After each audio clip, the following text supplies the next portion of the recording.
J'espère que vous allez bien. Je suis ravie de vous retrouver. Je souhaitais faire une petite capsule aujourd'hui pour vous parler de comment voir les signes. Alors déjà aujourd'hui, vous avez la chance tous qui me regardez parce que vous avez en plus 86 400 secondes pour faire ce que vous avez envie aujourd'hui, puisque dans une journée, il y a 86 400 secondes. Donc profitez à fond, à chaque instant de cette journée. Et ça va vous permettre aussi de voir les signes. On reçoit des signes constamment. Il y en a des milliers qui nous arrivent dans l'année et pourtant, beaucoup ne les voient pas. Pourquoi? Il y a des personnes qui sont réfractaires aux signes, c'est-à-dire qui n'y croient absolument pas.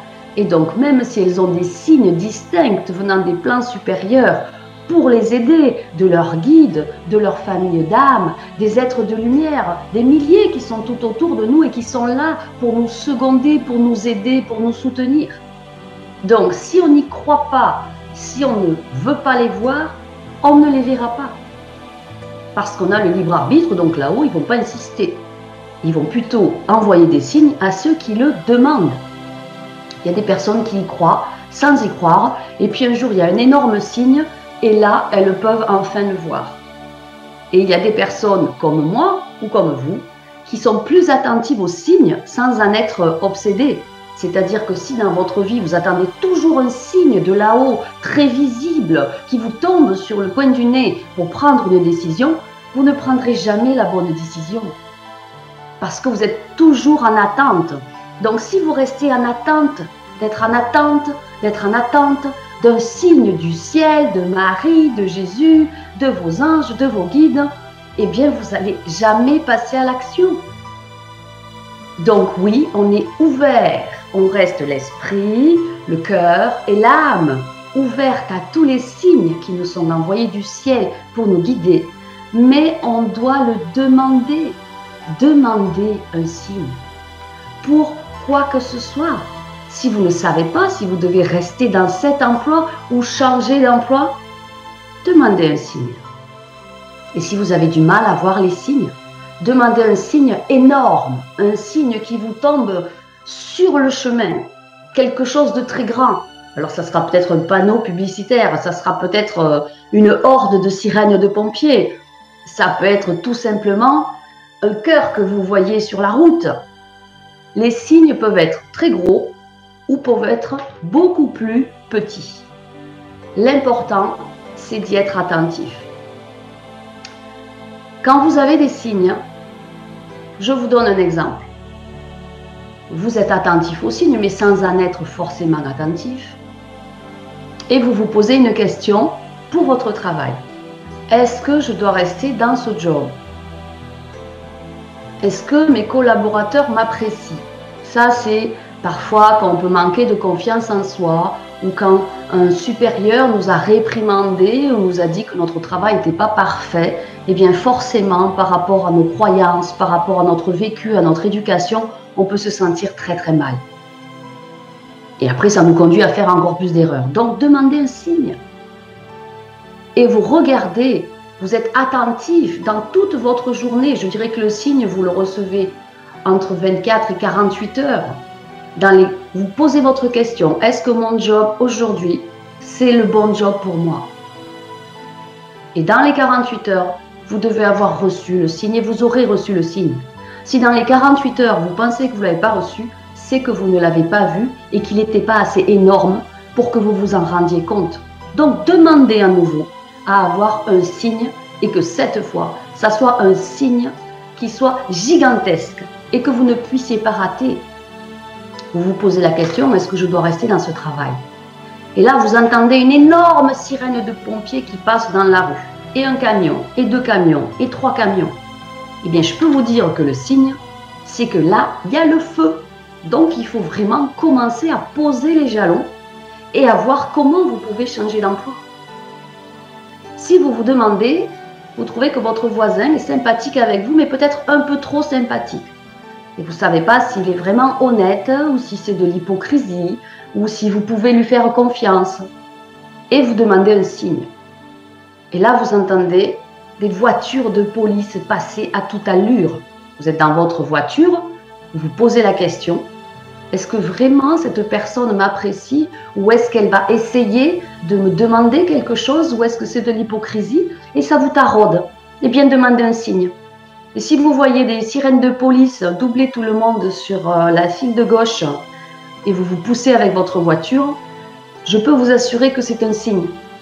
C'est un signe que la personne, elle n'est pas profondément honnête avec vous et qu'il faut peut-être un petit peu vous méfier et rester en retrait.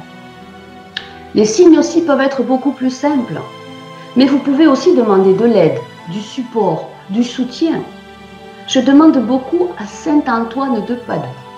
Saint Antoine de Padoue, on dit qu'il retrouve ce qui a été perdu. Mais ce n'est pas forcément physique. Et ce n'est pas forcément quelque chose que vous avez perdu. Alors le plus simple à demander, et ils en ont marre qu'on demande ça parce que c'est tellement facile pour eux qu'ils ont vraiment besoin qu'on les utilise à leur juste valeur, là-haut, les êtres de lumière. Mais quand vous demandez par exemple une place de parking, ce que font des millions de personnes, déjà si vous voulez être sûr que ça soit une bonne réponse, demandez-le en partant de chez vous. Ok, quand j'arrive à destination pour mon rendez-vous, merci de faire qu'il y ait une super place de parking qui se libère. Et pour moi, ça arrive constamment. Je ne suis jamais bloquée. J'ai toujours une place de parking. Mais je sais qu'ils en ont marre qu'on leur demande ça. Donc j'en profite pour demander autre chose qui est bien plus à leur niveau vibratoire. Quand une personne demande une place de parking et qu'une voiture se libère, ça peut être une personne qui, au départ, n'y croit pas. Et puis elle dit, ah ben, pourquoi j'ai demandé, puisque la place vient de se libérer. J'ai une amie qui m'appelle l'autre fois, qui part de chez moi, et qui me dit, écoute, je suis complètement paniquée, j'ai perdu les clés de la maison, je ne sais pas où elles sont. Et c'est une amie très chère, qui ne croit en rien. Peu importe. On est amis pour la vie. Sa spiritualité n'est pas la mienne. J'ai la spiritualité qui n'est pas la sienne. Et moi, ça me va, c'est parfait. Et je lui dis, eh bien, écoute, cherche sous les tapis de la voiture, ça peut être glissé entre les sièges, tes clés, peut-être que tu les as fait tomber derrière. Elle me dit, écoute, j'ai cherché partout, je pense que mes clés sont chez toi. Et je lui dis, je peux te jurer que tes clés de maison ne sont pas chez moi. Appelle Saint Antoine de Padoue. Et je souriais en disant ça parce qu'elle ne croit en rien. Et là, elle soulève son sac à main. Et elle me dit, ah, c'est plus la peine de l'appeler. Je viens de les retrouver, elles étaient sous mon sac à main. Et de mon avis personnel, qui lui a permis, qui lui a fait penser à soulever le sac à main plutôt que de fouiller pendant un tas de minutes complètement affolé à l'intérieur? Donc ça, c'était un signe. Les gens qui croient, tant mieux. Il ne faut pas que ça soit une obsession. Les signes, on les a constamment. Si vous vous posez une question et que la réponse doit être oui ou non, eh bien, sur votre trajet, que ce soit dans le métro, que ce soit en ville, vous allez voir une pancarte où il y aura écrit en gros oui ou en gros non. Si vous vous demandez si vous avez le droit à quelque chose, demandez aux guides, aux anges, aux êtres de lumière qui sont tout autour de vous aider à voir la réponse. Mais vous ne pouvez pas être obsédé par le fait de voir les signes et de les recevoir. Faites-vous confiance. Le maître de votre vie, c'est vous. Ce n'est pas les anges autour, ce n'est pas les maîtres de lumière. Un signe, ça peut être aussi de la numérologie sacrée. Quand vous voyez constamment les mêmes chiffres, sur une porte de maison, vous avez rendez-vous chez le médecin, il habite au 33. Et puis ensuite, vous allez prendre votre baguette à la boulangerie et vous vous apercevez que le boulanger, il est au 333. Et vous prenez un numéro de téléphone de quelqu'un qui vous le donne et il y a 3333. Donc oui, c'est un signe par la numérologie sacrée. Ça peut être un signe aussi par la géométrie sacrée. Donc forcément, on vous donne un signe qui n'est pas hyper clair pour vous, Mais rien ne vous empêche d'aller vous enseigner vous-même pour regarder ce qu'en numérologie sacrée, le chiffre 3 et la répétition du chiffre 3 veut dire. Je vois énormément le chiffre 21-21, 21h21. Alors, effectivement, ça fait très longtemps que je le vois. Peut-être qu'inconsciemment, vers cette heure-ci, je suis attirée, j'attire mon regard, ou mon regard est attiré par la pendule, je ne sais pas. Et j'ai encore vu 21h21 hier. Je me suis dit, vite, je vais le prendre en photo, comme ça, je vais le montrer avec mes abonnés. Le temps que j'aille chercher l'appareil, c'était 21h22. Mais parce que c'était que pour moi. C'était un signe. Donc, évidemment, que le 21-21, je vais voir ce que c'est. C'est un très bon chiffre en numérologie sacrée. Je vois aussi de temps en temps le 22-22, 22h22 et des répétitions de 2. Partout, un petit peu où je vais. J'en ai même vu en Grèce quand j'étais en formation la semaine dernière. Donc, c'est vraiment des chiffres qui me correspondent. Donc, vous pouvez aussi vous enseigner sur la numérologie sacrée qui vous aidera. Parce que c'est par là aussi qu'on vous envoie des signes. Si vous avez des questions sur les signes, vous pouvez me les poser sous la vidéo. Vous pouvez aussi m'écrire à fabiolathérapeute@gmail.com. Les signes sont toujours des signes qui nous veulent du bien. Les signes peuvent être quelque chose que nous, humains, on pense de catastrophique, mais qui sont vraiment un arrêt sur image pour qu'on fasse un petit peu un retour arrière et qu'on regarde ce qu'on a fait dans notre vie. Un signe qu'on juge dramatique peut être un accident vasculaire cérébral, où effectivement, vous allez aller à l'hôpital, où vous êtes en soins intensifs en neurologie et où vous pouvez passer 15 jours, 3 semaines ou plusieurs mois en vous en remettre. Un accident vasculaire cérébral, c'est un arrêt sur image, où on n'a pas du tout écouté les signes qui étaient avant. On ne les a pas entendus, on les a refusés. Et on a continué à travailler 80 heures par semaine, à être tout le temps énervé, stressé, angoissé. Si on est chef d'entreprise, bon, mais c'est pas bon, je suis fatigué, allez, je prends un Guronzan. Bon, je suis fatigué, allez, je vais quand même me lever, je prends pas le temps. J'ai un rhume, c'est pas grave, je continue. J'ai une bronchite pendant un mois, il n'y a pas de souci, je prends des antibiotiques et je vais encore au travail, je continue mes 70 heures par semaine. Le signe était quand même, ce monsieur a dû avoir plusieurs signes, mais l'AVC, alors là c'est sûr qu'on vous cloue sur le lit et qu'on vous dit là maintenant, tu n'as pas voulu écouter les signes, donc tu vas regarder toute ta vie. Comment tu la traites? Comment tu te traites toi? Comment tu traites ta divinité, ton corps divin? Quelle est ta connexion à la source? Est-ce que ta contribution au monde, elle est vraiment positive et elle sert à quelque chose?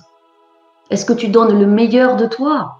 Ou est-ce que tu t'épuises comme un moulin à vent en brassant du vent? Et un AVC en général, c'est un gros signe. Il y a aussi parfois les accrochages sur la route. Quand vous avez un accrochage sur la route, ben c'est que vous n'êtes pas dans le bon chemin. Que ce soit à tort ou à raison, que vous ayez tort, que vous ayez raison, eh bien l'accrochage, c'est que vous êtes sur un chemin un peu chaotique et qu'on vous arrête. On vous dit stop, ma chérie, c'est pas le bon chemin. Donc tu vas un petit peu réfléchir à ta vie ou à la décision ou à ce à quoi tu étais en train de penser en voiture et on te dit que là c'est pas le bon chemin et qu'il y a un chemin beaucoup plus fluide, beaucoup plus agréable, beaucoup plus simple, beaucoup plus facile pour que tu arrives à ce que tu veux. Le but de la vie, c'est pas d'avoir des cailloux dans les chaussures, des rochers sur le chemin et d'être tout le temps embêté, stressé, appauvri. C'est pas ça. Donc, un arrêt sur la route, c'est que c'est pas le bon chemin. C'est qu'il y en a un à côté qui est parallèle, qui est d'une fluidité absolue, qu'on n'a pas vu parce qu'on a des œillères. Les œillères, ce sont les croyances, l'éducation, qui sont le socle en fait de la création de notre vie au départ. Hein. Et donc ça veut dire qu'il faut enlever ses œillères, qu'il faut sortir de sa zone d'inconfort. On dit oui, c'est ma zone de confort parce que j'ai mes habitudes. Non, on dit que c'est une zone de confort, mais si elle était confortable, ça se saurait. Donc on doit sortir de sa zone d'inconfort, de toutes ces habitudes qui font qu'on ne prend pas les bonnes décisions, ou des décisions à moitié, ou les mauvaises décisions, par habitude. Ah oui, cette relation ne me convient pas, mais bon, je reste avec, qu'est-ce que je vais faire? Je ne peux pas payer un loyer tout seul, ou toute seule. Ah mais je vais me retrouver sans personne, qu'est-ce que je vais faire le soir? Et donc on attend de l'autre qui nous apporte l'amour. On met sur ses épaules le poids de nous rendre heureux. On lui demande de nous rendre heureux. Mais ça, c'est pas possible. Les gens sont déjà occupés à se rendre heureux eux-mêmes. Donc on ne peut pas leur donner sur le poids sur leurs épaules la responsabilité de nous rendre heureux. Donc quand dans une relation, ça va pas super bien, c'est pas très agréable, oui, vous êtes habitué aux colères de votre conjoint, vous savez à peu près les négocier, à peu près passer à travers. Oui, vous êtes habitué à ces sautes d'humeur, c'est pas agréable, mais bon, finalement, ça passe. Donc c'est votre zone d'inconfort où vous êtes habitué. Mais extirpez-vous de cette zone d'inconfort parce que vous avez droit au meilleur. Donc écoutez les signes, ouvrez-vous aux signes. Et pour les recevoir, il faut en demander. Vous avez le libre arbitre sur Terre. Donc, nos anges, nos guides, les êtres de lumière, les maîtres ascensionnés, ils sont là tout autour de nous constamment. Vous croyez que je suis seule dans mon bureau, mais on est des milliers. Mais si je ne pose pas la question, si je ne demande pas, donnez-moi un signe pour telle chose, je n'aurai pas le signe. Parce que j'ai le libre arbitre, donc c'est moi qui dois demander. Et là, à ce moment-là, ils peuvent m'aider. Et quand quelque chose vous semble impossible dans votre vie, totalement impossible, vous dites non mais ça c'est complètement impossible, jamais je pourrais le faire, jamais je pourrais y arriver. Demandez un signe. Qu'est-ce que ça vous coûte? Ça vous coûte juste le fait de demander. Et que vous y croyez ou pas, franchement, je m'en fiche. Et eux aussi s'en fichent. Demandez un signe. Est-ce que cette relation me convient? Est-ce que je dois rester dans cette relation? Est-ce que la personne va s'améliorer? Mais en fait, ce n'est pas la bonne question. Est-ce que la personne va s'améliorer? C'est vous, comment vous prenez les choses qui va devenir différent. On ne peut pas changer les gens. Mais on peut changer nous, notre façon de voir et s'améliorer.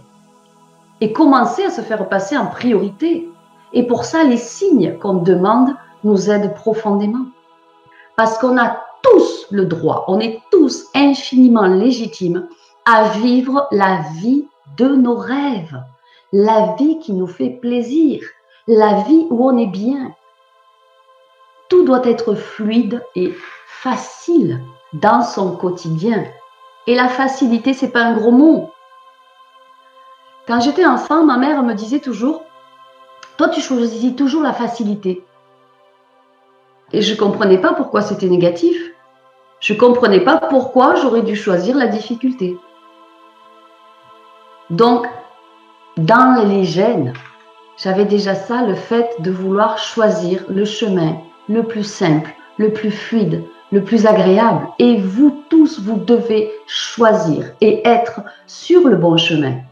Vous êtes infiniment légitimes, tous autant les uns que les autres, à vivre la vie de vos rêves et surtout à faire de vos rêves, à tirer vos rêves dans votre quotidien et à en faire une réalité. Vous m'écrivez un mail à fabiolathérapeute@gmail.com. Je vous embrasse très très fort, je vous attends le cœur grand ouvert. Tchuss! Je vous aime du plus profond de mon cœur. À bientôt.